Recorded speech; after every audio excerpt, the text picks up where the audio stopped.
How do we keep good employees? So you have real transparent conversations. So the employees know Mm. exactly what your mission and vision is as a business. And then you, as the employer or the owner, know exactly what your employees want out of life. And it's funny, I had a conversation this morning with a client, and we were talking about how um, their employee eventually wants to go off and own their own business and learn from them, and how it might be counterintuitive because he doesn't want to lose this great employee. And I said, you know what, if you have the mindset of I'm growing you to be able to allow you to go do this on your own one day, there's no better environment for an employee to be in. We should all strive to have our employees reach and achieve their goals, and we should be able to help doing it. So to have a good solid foundation is the transparency and knowing exactly where the employees are and where they want to be, and then where we are as a business and how we can marry the two. And since a good vision statement is part of that, what are some of the practical ways we can know that we have a good vision statement? And the thing that really makes up a good vision is you have to be selfish for a minute, and then you have to bring it back home, and make sure that it checks the box for your family, yourself, your community, and your business. And there's a lot of stakeholders that go into it. But once you have that core vision that scares you a little bit, it is your North Star, and that is how you're going to achieve things that you couldn't accomplish. Because when you get into those moments where you've got 20 things going, you can kind of look at that vision and your mission and go, do these things serve that? Okay, well, let's quiet the noise because it's just noise. Let's do these big rock items that meet our vision. And it's a good, even for employees, if you have that North Star, they can look at that vision and say, oh, maybe this thing I'm getting bogged down in isn't serving our purpose. So to have all of those core things inside of a vision are really important. All that and more on this episode 518 of the Working Cows podcast, brought to you by Remedy Animal Solutions. Welcome to the podcast that gives producers a platform to discuss and share paradigm-challenging practices. Practices that have increased the effectiveness of their operation and the joy that their families have received from this lifestyle.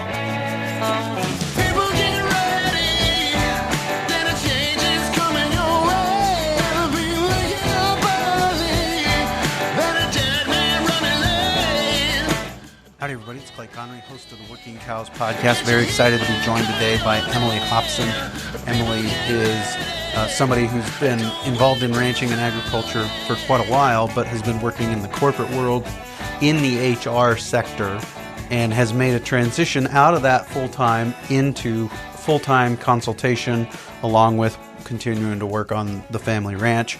But full-time consultation, helping farms, ranches, agriculturalists maximize and optimize their investment in people and how they handle the human relations part of their businesses. So very excited for this conversation with Emilie Hopson. Emilie, thanks for joining me today on the Working Cows podcast. Thanks, Clay. Thanks for having me. Yeah, I think, the big E on the eye chart for me when it comes to agricultural businesses is the ability to manage people, the ability to find, hire, keep good employees. And the more I pay attention, the more that's just basically the challenge for every business, right? Is finding, hiring, and keeping those good employees. Does that match up with your experience? Yeah, absolutely. As it's been famously said many times, every problem is a people problem. Hat tip to Alan Crockett, right? Oh yeah, we can't have a conversation about HR without talking about him. For sure. So, but your history, even up till recently, was in a corporate HR position, right? Yeah. Yeah. So, my background, having 15 years and going from the healthcare industry into the manufacturing industry, it's been fun to see how the HR function specifically, when I started out, it was kind of we had a seat at the table, but it wasn't integrated into everything we do. And once you see how the HR function is really a business partner, and can help you win at all facets of business, it's an important mindset shift. Yeah, and I think that maybe at the beginning, of those positions, it was maybe begrudging, right? Like, oh, we need to have this to protect ourselves from whatever. Would you agree with that? Yeah, it was tough in the beginning, and um, I remember sitting in boardrooms. I got my first real HR director job at 26, and I remember sitting in those meetings and having ideas and having thoughts and wanting to offer guidance on how to lead the employee population at the time, and it was tough because it was kind of like, oh, pipe down. I'm going to still do what I want to do. Thanks for that. And leaving the healthcare industry and entering the manufacturing space, it was a much different experience, and it was much more being a partner at the table, and we may be in a operations meeting, but you're still very much in the thick of it, and having fresh ideas from different perspectives. So that was cool. Do you think that's a difference in the culture of the organization more than it is just the nature of the position? Yeah, I definitely think it's different in different industries that you go in. And getting back to ag, that's really why I started agriculture. Is that our industry, the families that we serve, it's been so nice because every single person you talk to is just they want to see people succeed, and they're hungry to learn and do better, and it's why I've niched myself in the ag industry is for that reason specifically. Do you, I mean, and is that a function of the circles you run in? I mean, you're in the RMC world, you're in the ranch right world, or in that orbit. Do you think that there's some maybe um, you know, bias there as far as that's who those people are, the people that are in those worlds have self-selected in because they are wanting to grow and some of those things? Because I mean, Maybe. you wouldn't necessarily say like all of agriculture broadly is interested in that, or maybe you would. I might be mistaken. I think that you're partially right. Yeah, I do think that being exposed to the RMC world, helping clients at Ranch Right, I do think that I'm a little biased. But living in this world, Zach and I are exposed to a ton of people in East Texas specifically that aren't a part of those circles, and every single time we have conversations that come up about employees or um, even if it's a husband wife, very so often people are just kind of hungry on the topic of how do we make our businesses better? How do we improve the lives of our community and our employees? So it's versus in the corporate world, it was sometimes you had to shove it down people's throat. It very much feels like in ag, people are just open to the ideas and open to, I think, just the different concepts that HR brings. Hmm, hmm. And I think, that could be that a lot of the people love what they do, and part of loving what you do is loving who you get to do it with, and a lot of these are family businesses, and so there's, just the reality of, hey, we're working with family here, and I want to be able to have a good relationship with them outside of the business, and so we're going to do what we can to make those relationships work, right? And so I guess where I'd like to maybe take this conversation, first of all, I think names are important. I mean, the Working Cows podcast to me has a few different meanings, and ways I'm thinking about working cows. Um, what about agriculture? I think culture is an important piece, and you've separated it out intentionally there in that word. Is that an intentional play on words there for you?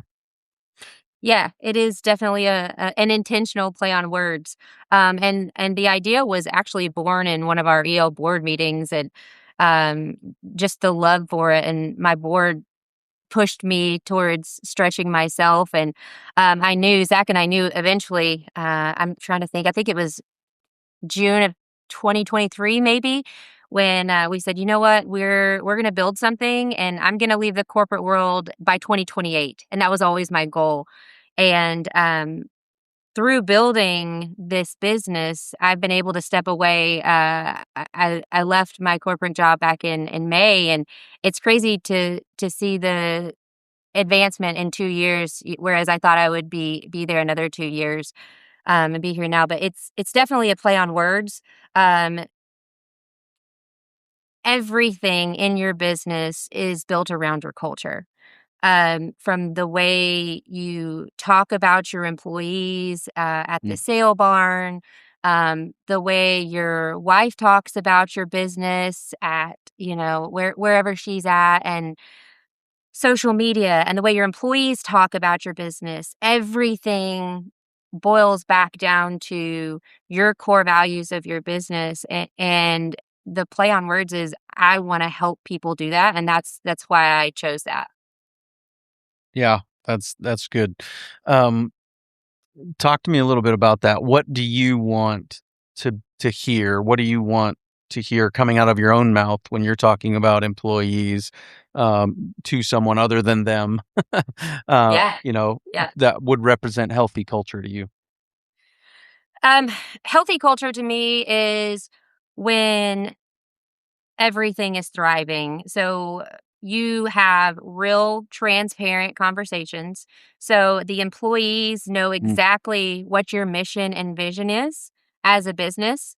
And then you, as the employer or the owner, know exactly what your employees want out of life. And it's funny, I had a conversation this morning with a client, and we were talking about how um, their employee eventually wants to go off and own their own business and learn from them, and how it might be counterintuitive because he doesn't want to lose this great employee. And I said, you know what, if you have the mindset of, I'm growing you to be able to allow you to go do this on your own one day, there's no better environment for an employee to be in. We should all strive to have our employees reach and achieve their goals, and we should be able to help doing it. So to have a good solid foundation is the transparency and knowing exactly where the employees are and where they want to be, and then where we are as a business and how we can marry the two.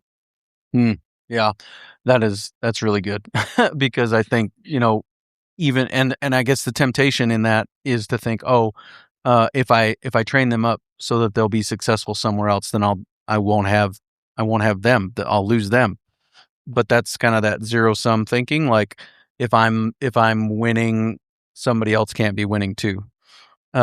Whereas if we create a culture that's attractive and we grow people up and send them out, that's going to be attractive to the next person who comes in and says, hey, I saw what you did for them and how you equip them to go off and succeed.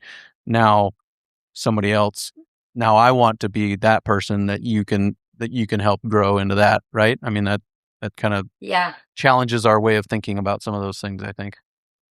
Yeah, absolutely. And recruiting all of a sudden becomes easier because word of mouth, it goes so much further. And when we talk about the traditional recruiting platforms, and uh, every day I get a phone call from somebody that's saying they have a job opening or they're going to have a job opening, and where do they find good talent? Are we putting it on TikTok? Are we putting it on Facebook? Are we going to LinkedIn? And it it seems like, I would say, 70 to 80% of the time, the solid employees, the best employees that are really making an impact in your business are coming from word of mouth.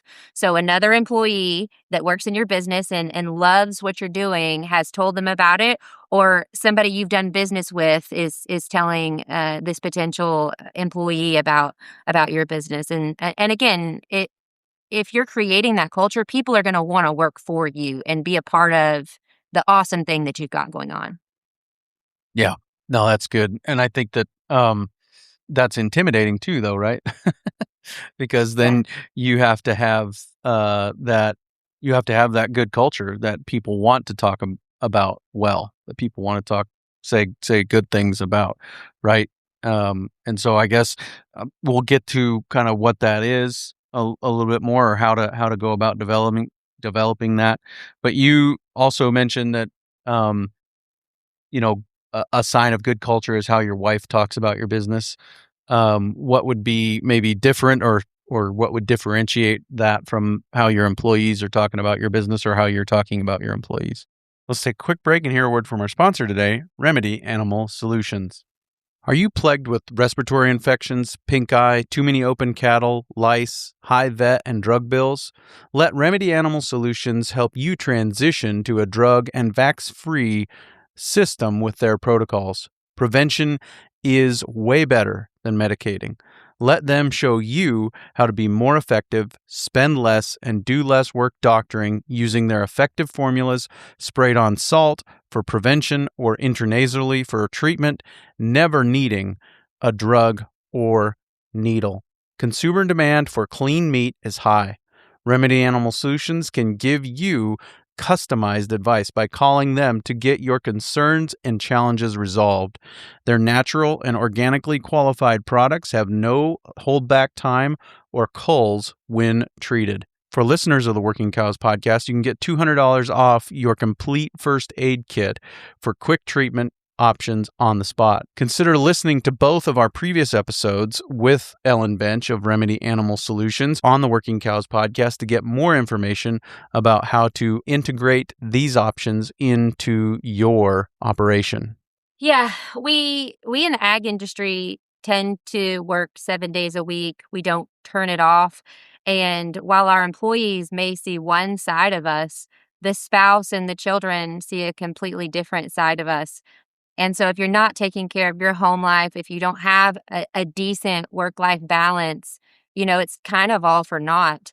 Um, I, I take I will say if we're not working to live, we're not living to work, we're working to live, right? And that it goes back to your core values and your mission and vision. You have to know what your true North Star is. And if you know what your true North Star is, your family is going to be behind it. Your spouse is going to be behind it. At some point, your children are going to understand it, right? My 7-year-old-ish, she may start getting it, but not quite yet. Um, I think a lot of people have phenomenal businesses, but it may be at the cost of their families. And to me, it's important that we build businesses that we're not working 7 days a week. And even the old adage of, if you love what you do, you never work a day in your life. Great, but we still need to take a break and if you're a believer, go to church on Sundays or take a family vacation. And so there's a growth phase in businesses where it can be all out, but we definitely need to put some systems in place to where we can have some time with our family and it's, I'll tell on my husband a little bit. We recently, a year ago, purchased a fence business, and it's hard for him to use his in-house HR services sometimes. And we were having a conversation, and it's great to have a conversation between husband and wife, but having a conversation between two business owners is hard. And I said to him, the conversation that you and I are having, would you have that same conversation with your lead guy? And he kind of looked at me for a second, and I was like, yeah. So when we're talking business, we need to have a little bit different of a conversation. And so I think that's the thing that we can lose ourselves in these ag businesses because most of the time they are family businesses. And so we need to make sure that our spouses are on board and that our spouses are speaking the same language and know our mission and our core values so that when they do talk about our businesses, they're very positive about it and they're 100% behind it. Yeah. Yep. And what do you think makes a good mission, vision, core values? What are some of the things that kind of need to be there? They have to scare you. First of all, it has to scare you. And I will say I've been working a lot with Shannon and Melinda Sims and John Locke. They just launched Vision Flight, which is basically what they've been doing in person, but it's a virtual version. And the thing that really makes up a good vision is you have to be selfish for a minute and then you have to bring it back home and make sure that it checks the box for your family, yourself, your community, and your business. And there's a lot of stakeholders that go into it. But once you have that core vision that scares you a little bit, it is your North Star, and that is how you're gonna achieve things that you couldn't accomplish, because when you get into those moments where you've got 20 things going, you can kind of look at that vision and your mission and go, do these things serve that? Okay, well, let's quiet the noise because it's just noise. Let's do these big rock items that meet our vision. And it's a good, even for employees, if you have that North Star, they can look at that vision and say, oh, maybe this thing I'm getting bogged down in isn't serving our purpose. So to have all of those core things inside of a vision are really important. And so then, can you differentiate the two for me, mission and vision? Oh, I can't articulate it as well as John Locke can. I would say that um, the mission is the what, and then the vision is kind of that how we're going to get there. Right. So the mission is the big picture. This is what we're doing. And the vision is the day to day, or maybe even breaking it down into the year goals and some of those things. With that, Maybe not that granular, but just a little bit more in depth of what we're trying to accomplish with the goal of the business. Yeah. I think I ran this by Dallas Mount at the Ranching for Profit School. The Great Commission, go into all the world, make disciples of all nations, baptizing them in the name of the Father, the Son, and the Holy Spirit, teaching them to obey everything I've commanded you. The mission is go in the world and make disciples. The vision is baptizing them in the name of the Father, the Son, and the Holy Spirit, teaching them to obey everything that I've commanded you. So I think that's kind of how I've broken it down. But I'm always interested to hear other perspectives of big picture mission, then more direction for the activity on a smaller time scale would be vision. I think that's kind of how that's correct. Yeah. Yeah, that's a good way to describe it. Obviously not original with me, so that makes it better. But yeah, so then I like the part about it has to scare you, right? And I'm guessing that's because you think it's too big to be accomplished. Is that what you're talking about there? Yeah, I think so. When we talked about me leaving my corporate job, I got the pricklies through my body. Have you ever said, I'm going to go do something, and you feel it in your core? Um, And it took a lot of hard work and a lot of sleepless nights to get here. And obviously, now that we're here, we have to readjust and we have to look at other things. And Zach has these ideas, and quite frankly, some of them scare me. But if your goals or the things that you're trying to accomplish don't excite you a little bit and don't give you a reason to wake up and do more than just put food on the table for your kids, it's not big enough. And we talk a lot in our RFP and EL world about paradigms, and for those that don't know, that can be a paradigm of, you don't have to have the same job your whole career. You don't have to take the same vacations your whole life. You can think bigger, and you just have to kind of open your mind to things that might scare you a little bit. Yeah, I think that is helpful. And I think that it's kind of going to continue to be about challenging yourself and not getting, because your previous goal can just become a new paradigm, right? Like, okay, we made it, we accomplished that goal, and then you stop trying to move forward. I feel like that's part of what you're talking about, right? Yeah, for sure. And we choose our hard. Life is extremely difficult through all phases of life. It was funny. We just one of our employees, he graduated, and we were listening to the speeches at graduation, and they were talking about how the high school kids were stressed out or how hard things were. And Zach and I were kind of chuckling, going, "Oh, they have no idea what stress is as a high schooler, or how hard things can actually get." But we choose our hard, and so if we're constantly, you know, having exercising hard and pushing ourselves and having challenging conversations and doing scary things, you're going to put yourselves in hard situations and prepare yourself for actual hard things when life comes along, because life comes along and hits you when you least expect it. And so if we choose our hard, we put our nose down and grind, we're going to be able to be prepared when life does actually get hard and markets swing or we go through the droughts like we're seeing right now. So it's important to prepare yourself and your business and insulate yourself. Yeah, for sure.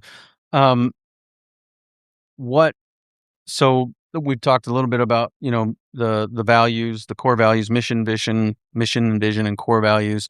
Um, are there other things that you would say are part of good um, healthy culture?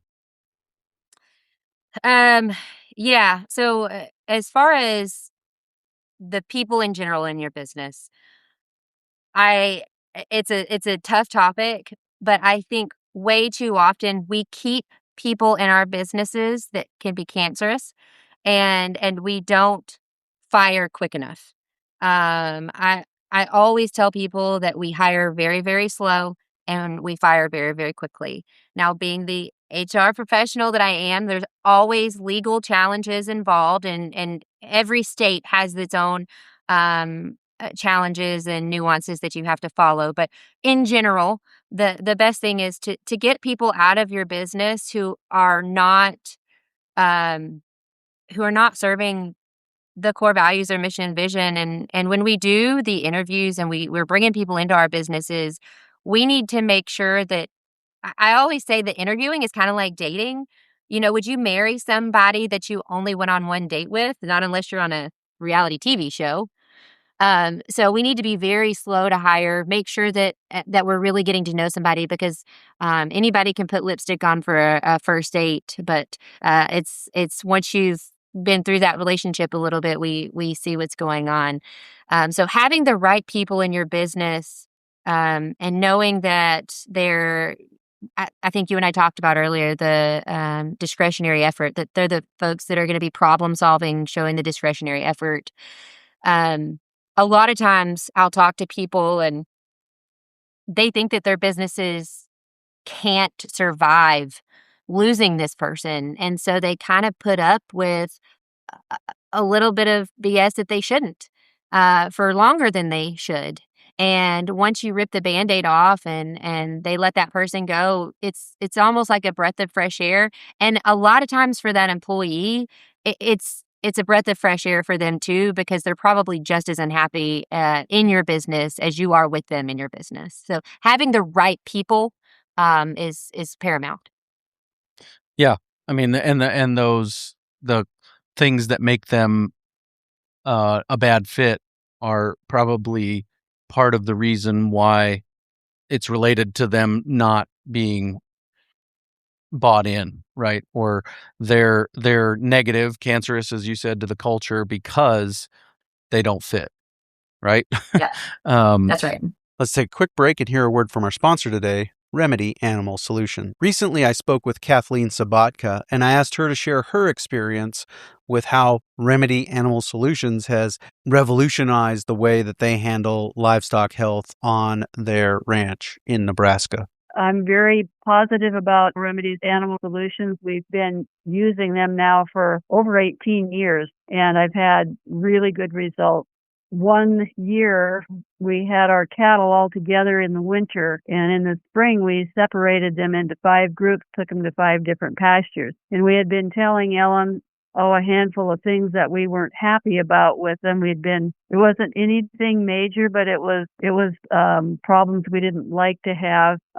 Previously in our experience, we had done some vaccinations that always made things worse. So we had stopped doing that, but still our animals just didn't look as healthy as they should have been. So she took some of her original formulations, and we gave each one of those 5 groups. One got no remedies. One of the groups got her Pro Vitality, which is like a cell salts for animals, where it's made from minerals and it helps them to utilize the minerals and vitamins in their food. Then we did other things. We had 2 or 3 different combinations that we did, which I've totally forgotten now. But a month later, she came out and we went around to the 5 different pastures, and we definitely saw changes in the ones that were getting remedies.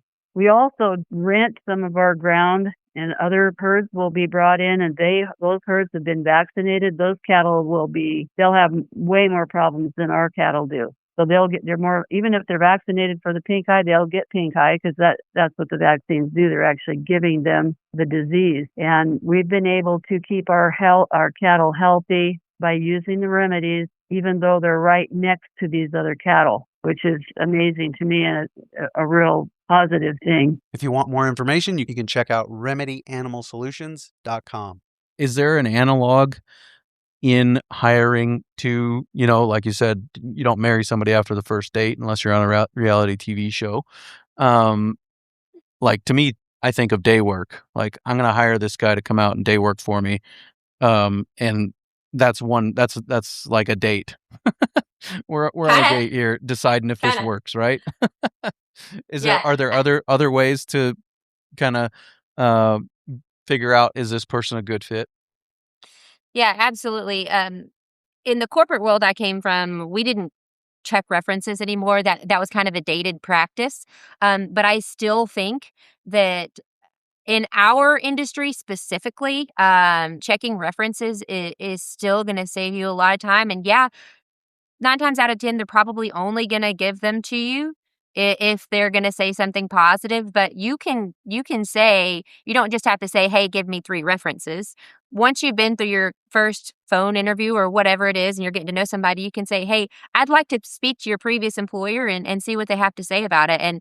And the conversation can get uncomfortable real quick, but I'd rather have one uncomfortable conversation than a year of somebody who I've inherited somebody else's problem from another ranch. The other thing that I really like to do in interviews specifically, having more than one interview is really good at different times of day, at different days of the week to see how they are. And 2, asking behavioral-based questions. If you're just asking yes or no questions or the very generic questions in an interview, you're not going to be able to gauge somebody. But if you're asking a behavioral based question, like tell me about a time X, and then you're able to hear how they acted in a very real situation. Like, we don't want to get into hypotheticals. I want to know exactly, you're going to be put in this situation on my ranch. So tell me about a time that you've been in this situation. Now, that may be different if we're hiring somebody fresh out of high school or somebody who doesn't have any experience, but most of the time we're hiring people with some level of experience. And so asking those questions of put me in this scenario and how would you handle it, can really give you a lot of good insight. And people are surprisingly transparent and will tattle on themselves sometimes. I think with interviewing too, one of the things that I've learned is if you look for somebody who has a hunger for learning, whether it's listening to the Working Cows podcast, whether it's going to an RFP school or doing something with the local ag extension office, if they're asking to get some sort of online training, if you find somebody who has a hunger for learning, that's generally a good indicator of the type of employee that's going to be a problem solver and bring issues to you versus somebody who just kind of sits back and waits for things to happen. This isn't self-serving, but you could ask, what podcasts do you listen to? And then you can gauge, like, are these podcasts you learn from or just podcasts you're entertained by? Now, obviously, hopefully learning isn't just dry information transfer. It's also entertaining. But, you can kind of get a sense of, are they trying to be entertained or are they trying to improve themselves, right? Yeah, absolutely. You're getting a feel for what are they listening to? What are they entertained in? Have you, so a little side note, have you ever heard of 75 Hard? Yeah. Okay, so this program, part of it is you have to read 10 pages of a self-improvement book. You can't just go read 10 pages of the latest crime novel. And so getting that out of a candidate is very important to understand. And now I'm not saying that every single position that we're hiring in our businesses, there are positions that we need the reliable people that just show up to work every single day and do the same thing. We have those needs. We need those people too. But if we're talking about a ranch manager position or somebody that's going to have any kind of autonomy whatsoever, it's very important that we find these people that have a hunger for learning. And part of what you're talking about indicates a level of preparedness, like we're not hiring because we have to necessarily. I mean, at least it's not an emergency or something, like we're willing to wait until we find the right person, right? Right. And so I guess what do we do? How do we do that? I mean, is it I guess just being willing to put in the extra effort until we find the right person, like we're going to have to work a little harder for a few whatever time scale it is so that we can find the right person rather than feeling painted into a corner. I have to hire someone now because I can't survive without somebody here to help do this. Yeah, I think so. I would rather utilize day labor if necessary, than make the wrong hire. And we can certainly, we have to be very careful with our 1099 employees, our contractor employees. But we can certainly leave somebody on a 1099 if they're appropriate for a little while before we hire them full W-2 in our businesses. But one of the things that I see with a lot of the businesses that I help is more often than not, they're in a very, very remote location. And so to me, we live 20 minutes outside of town. It's not that big of a deal. Some of these businesses are hours from the nearest airport or the nearest Walmart. And so those businesses I find quite often really struggle with finding the right fit. Where they're going to have the most success with those businesses is when they offer the housing, the cell phone, the vehicle benefits. But one of the webinars I've done recently is we talked a lot about getting creative and really don't just say, I've got to have a full-time hire. This full-time hire has to work 6 days a week, non-negotiable. There's internship opportunities, apprenticeship opportunities. One of the clients that I help recently told me about it's called Workaway.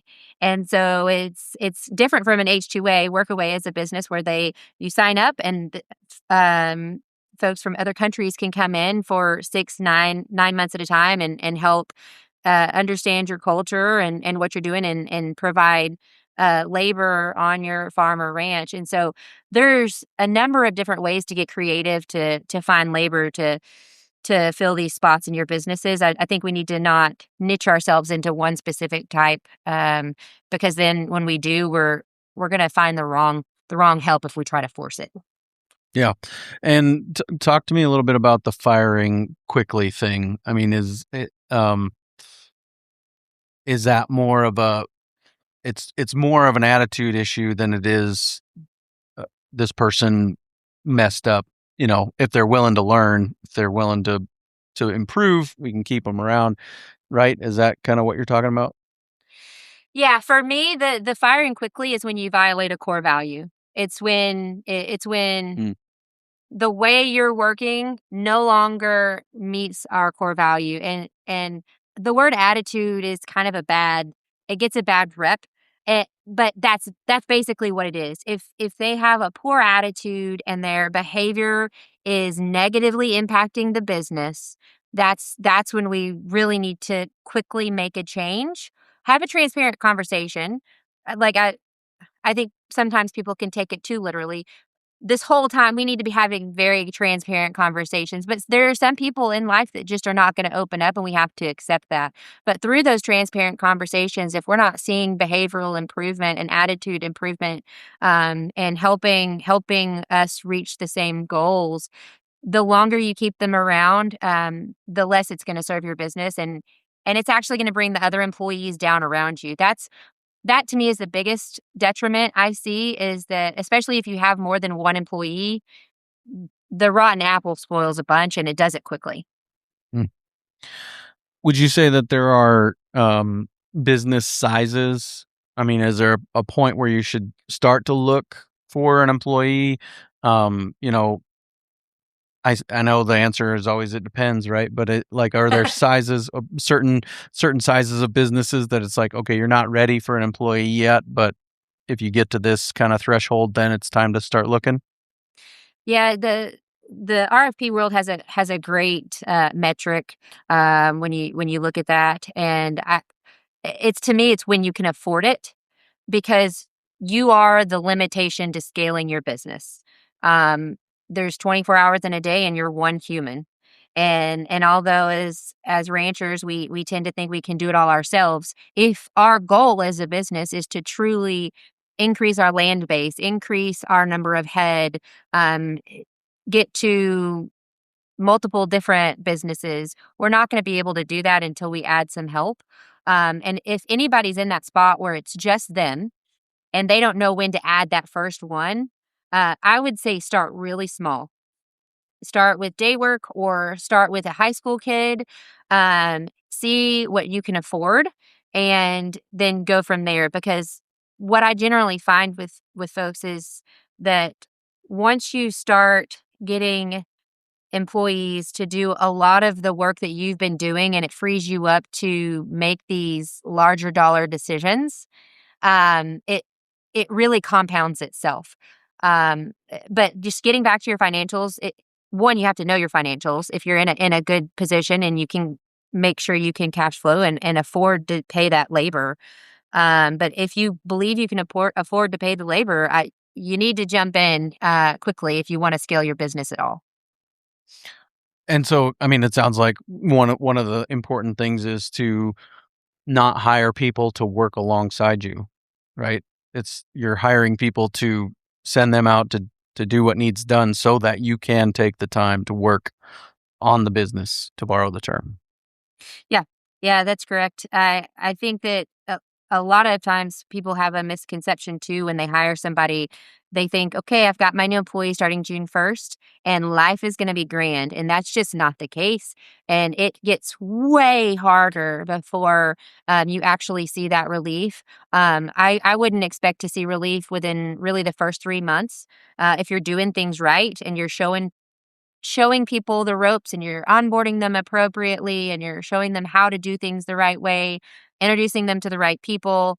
Um, I really wouldn't see an impact to your overall life until 2 to 3 months in, because you need to be you're doing the work, plus you're showing somebody how else to do the work, and it just takes double the time. It's like trying to teach my sweet 7-year-old to load and unload the dishwasher with me. It takes double the time, but eventually she'll be able to do it independently.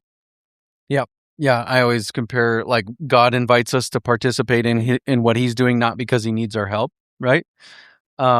Same way grandma invites her grandkids to come help her bake cookies, not because it makes it faster, cleaner, or easier, right? But she likes to have them along, Yeah. right?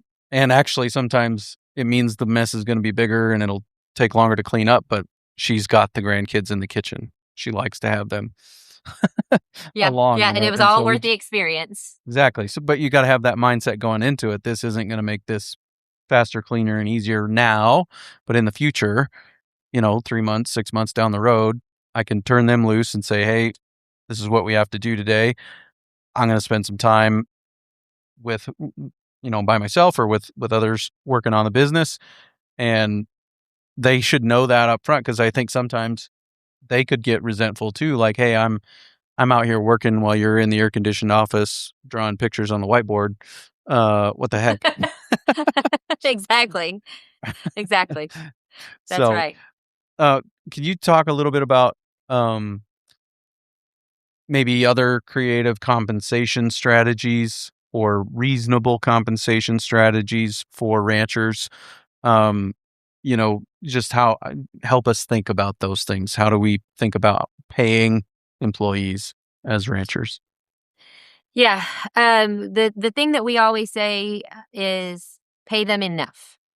I don't ever want to be the top pay. Uh, I don't ever want to be the bottom pay, but we want to pay them enough that it's a non-conversation. And I have a lot of conversations with people when you talk about giving raises. And so it's nuanced a little bit. But for the most part, the magic number that we use in my function is 2080 or 2,080 hours. That would be if you worked 40 hours a week for 52 weeks a year, right? So the magic number is 2080. And so if the raise that you're going to give, or if you're negotiating, let's say you have you're going to hire a high school kid. Maybe this isn't a great example, but if you're going to hire a high school kid and he says, I'm going to make $15 an hour, and are you offering $15 an hour? And he says, oh, well, I really want $15.50. And you're like, I just don't think I can do that 50 extra cents. If you do the math on it, if you take that 50 cents and you multiply it by full-time hours, knowing that we work overtime, I get that. But just round numbers, if you multiply it by that math, your business is really only out an extra $1,000 over the course of the year. I mean, to the kid, it's an extra $20 a week. And so why are we squabbling over something that is not relevant in the book of business, and it's something that you could do, get done, move on, and have good help?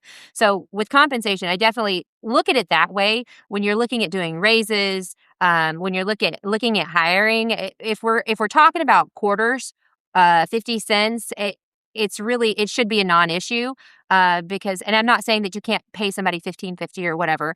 I'm just saying, if you're in a negotiation, look at the bigger picture, look at what the impact is to the person, look at the impact to your business. And again, what can you afford, and what feels right? As far as other pieces of compensation, one of my favorite pieces of advice I like to offer, especially in our ranches and farms, is a don't break things bonus, right? I'll say it the right way for the podcast. Don't break things bonus. And so you can say, hey, in the next quarter, if we maintain all of our equipment, everything's oiled, we don't break anything. Obviously, if something breaks and it's not your fault, that's different, right? But if we don't run the lawnmower into the fence, right, and we're going to do $500 bonus at the end of the quarter. Any incentive-based performance pay that we can do is an awesome opportunity. Just make sure that you keep it super simple. If you try to get super complex and do percentages, and like it's so big that even they don't know how to earn it, it's really going to be counterintuitive. Mm. Yeah, and I like that a lot. Like, just don't be the Corblund song hard on equipment, and maybe we can work something out at the end of the quarter. That's right. That's right. No, I appreciate that. Any things to avoid when it comes to compensation? I mean, you mentioned, kind of alluded to some, but like, just I don't know. You hear about people saying, "Hey, you'll have an opportunity to run some cows here," or something like that. Are those good ideas, or are there other things that jump to the front of your mind when you say, "Here's something maybe you shouldn't do from a compensation perspective"? That's a tough one. I would say don't do anything that you can't maintain long term. So if your goal is to grow your own herd, I would maybe avoid allowing somebody to run cows with you. I'm not saying that it's not possible. It's just there's going to be a limitation at some point, and then you're going to have kind of a not as fun conversation about where do their cows go, Right. or different livestock, things like that. So I would avoid those kind of things. I've seen people say you get a whole beef as a benefit package. I love that. I wouldn't avoid anything where you can offer your own services at some point. One thing I would avoid is maybe allowing your employees to use your equipment in excess. That can get, unless you have some really good controls around your gas, diesel, large pieces of equipment. You have to have really good controls, because some of that can get a little murky. Again, putting hours on it, maintaining it, those kind of things I would avoid until they've been an employee for an extended period of time and you have immense levels of trust in them. Those are really the big things I would avoid. And I think one of the things that I didn't know at some point, and that a lot of people I run into, you can't offer compensation in lieu of benefits. So that starts to get into some of those legal things. And so without getting into too much of that here, I would not offer any kind of compensation to say, hey, I'm going to give you $300 a month to go pay for whatever Obamacare plan you want to. That gets into the legal realm that you want to avoid. Sure. Yep. That makes sense. And then I guess kind of as we point on wrapping up here, are there things that you would say agricultural businesses can learn from the corporate HR world? Some things that, these are necessary. This is something that kind of has stuck out to you over and over again in conversations with people in agriculture that you've just kept coming back to from your time in corporate HR? Where my mind goes is, and I'm not sure it's going to answer your question, but where my mind goes is to insights. And so insights is one of the many, many personality tests, if you will, for lack of better words. We practice that a lot at the corporation I was at, and I've seen different personality tests used over different, but it can kind of be a frou-frou or a woo-woo, depending on your term that you like to use. But that's the thing to me, understanding you and how you communicate, understanding your employees and how they communicate, that is really the crux of all of our issues, whether it be with an employee, a spouse, a child, is understanding how you receive my communication and how I receive your communication and how I can communicate better. And so throughout my corporate career, doing those things and investing in understanding each other, it can seem like a waste of time or something that's not necessary. But if you can invest in the working genius and insights or something that helps you communicate better, it's going to take you so much further and communicating and letting people hear you and be heard. Yeah, I think almost every time I see that on an agenda, I think I've gotten past this, but maybe not. Every time I see that on an agenda at a workshop, I'm like, oh, great.